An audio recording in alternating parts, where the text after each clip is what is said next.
Hi friends, ஒரு முட்டை தொக்கு தாங்க நம்ம பண்ண போகிறோம். இது வந்து ரொம்ப ஈஸியாக இருக்கும், சட்டுன்னு பண்ணிடலாம். இது வந்து முட்டை மசாலா, இது எப்படி வேணாலும் சொல்லிக்கலாங்க. ரொம்ப ஈஸியாக இருக்கும், ரொம்ப டேஸ்ட்டாக இருக்கும். சப்பாத்திக்கு, ரைஸ்க்கு, தோசைக்கு, இட்லிக்கு எல்லாத்துக்குமே செம்ம காம்பினேஷனாக இருக்கும். இது எப்படி பண்ணலாங்கிறது பார்க்கலாம். அதுக்கு வந்து நான் வந்து ஆப்பக்கடாய் எடுத்திருக்கேன். ஃபஸ்ட்டு ஆப்பக்கடாய் இல்லை அப்படின்னா ஒரு குழியான பாத்திரம் எடுத்துக்கோங்க. அதில் இந்த மாதிரி எண்ணெய் ஊற்றிட்டு முட்டையை உடச்சி ஊற்றிக்கோங்க. இது கூட கொஞ்சம் மிளகுத்தூள் சேர்த்துக்கோங்க. அடுத்து வந்து மிளகாத்தூள் சேர்த்துக்கோங்க. கொஞ்சம் உப்பு சேர்த்துக்கோங்க. சும்மா ஒரு சிட்டிகை அளவுக்கு சேர்த்துக்கோங்க. இதை மீடியம் ஃப்ளேமில் வச்சு குக் பண்ணுங்கள். லைட்டாக எண்ணெய் ஊற்றிக்கலாம் ஓரங்களில். இதை எடுக்கிறதுக்கு நல்லா ஈஸியாக இருக்கும், அதுக்காக. இப்போ இதை சுற்றி வெந்து வந்ததுக்கப்புறம் இதை அப்படியே தோசை திருப்புற மாதிரி திருப்பி போட்டுக்கோங்க.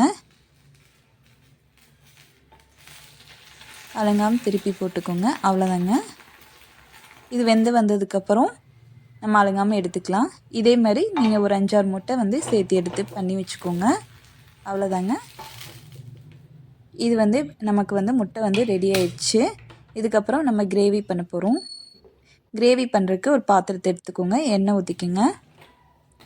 எண்ணெய் ஊற்றிட்டு இதுக்கு மசாலா வந்து சேர்த்துக்கோங்க. எண்ணெய் காஞ்சோடனே கொஞ்சம் சோம்பு, அடுத்து பட்டை, லவங்கம் எல்லாமே சேர்த்துக்கோங்க. இங்கே பாருங்கள், கல்பாசம் எல்லாமே இருக்குது. பட்டை, சோம்பு, லவங்கம் எல்லாமே இருக்குது. இதை வந்து சேர்த்துட்டு நல்லா பொரிஞ்சு வந்ததுக்கப்புறம் குட்டி குட்டியாக நறுக்கி வச்சுருக்க வெங்காயத்தை சேர்த்துக்கோங்க.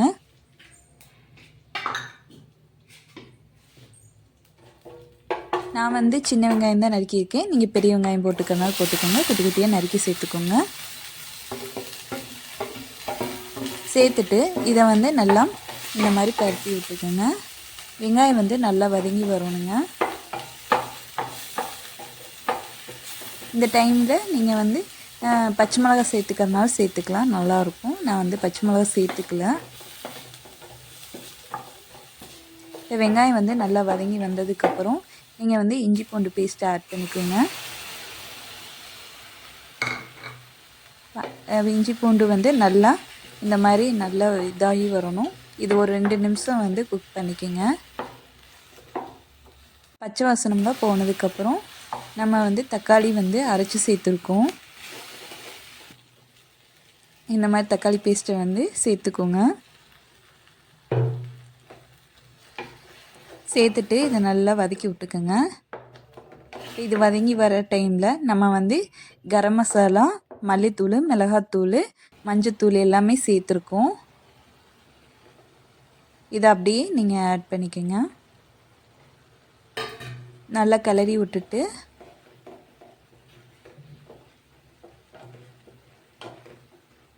இந்த மாதிரி எல்லா பக்கம் கிளறி விட்டுக்குங்க.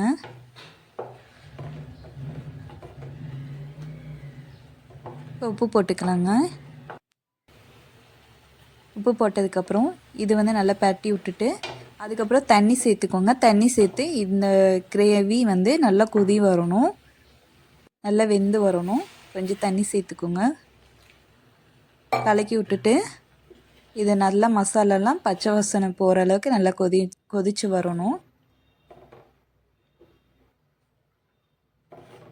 இப்போ வந்து நல்லா கொதித்து வந்ததுக்கப்புறம் நம்ம வந்து அந்த முட்டையை ஆட் பண்ணிக்கலாம். இப்போ நல்லா கொதித்து வந்துருச்சுங்க. நம்ம எடுத்து வச்சுருக்கோம் பார்த்திங்களா இந்த முட்டை, இதை சேர்த்துக்கோங்க. சேர்த்துட்டு இந்த மசாலாலாம் இந்த முட்டை மேலே படுற மாதிரி எடுத்து விடுங்க.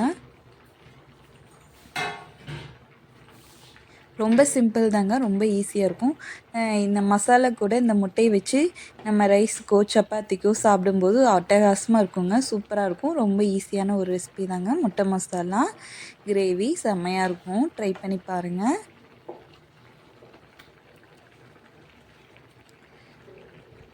இப்போ பார்த்தீங்கன்னா இந்த இது மசாலா கூட இந்த முட்டை நல்லா வெந்து வரணும். நம்ம இது மசாலா பிடிச்சி வேகணும், அந்தளவுக்கு நல்லா வேக வச்சுக்கோங்க. இது ஒரு 10 நிமிஷம் போல் மீடியம் ஃப்ளேமில் வச்சு நல்லா மூடி போட்டு வேக வச்சு எடுத்துக்கோங்க. நல்லா வெந்து வந்ததுக்கப்புறம் லாஸ்ட்டாக கொத்தமல்லி தழை சேர்த்துக்கோங்க. கொத்தமல்லி தழை சேர்த்துட்டு அடுப்பு ஆஃப் பண்ணிடுங்க. அவ்வளோதாங்க, ஒரு சூப்பரான முட்டை மசாலா செம்மையாக ரெடி ஆயிடுச்சுங்க. ரொம்ப ஈஸியான ஒரு ரெசிபி தாங்க. இது கூட நம்ம சப்பாத்தி, ரைஸு எல்லாத்துக்கும் வச்சு சாப்பிடலாம். தோசை, இட்லி எல்லாத்துக்கும், பரோட்டா எல்லாத்துக்கும் சாப்பிடலாம். சூப்பராக இருக்கும் காம்பினேஷன். நல்ல முட்டை வந்து வெந்து அப்படியே சாஃப்டாக இருக்குங்க. இந்த மசாலா கூட இந்த முட்டை வச்சு சாப்பிட்றதுல அமிர்தமாக இருக்கும். சூப்பராக இருக்கும். ட்ரை பண்ணி பாருங்கள். மறக்காமல் நம்ம சேனலை சப்ஸ்கிரைப் பண்ணி வச்சுக்கோங்க. இந்த வீடியோ பிடிச்சிருந்தா லைக் பண்ணிக்கோங்க.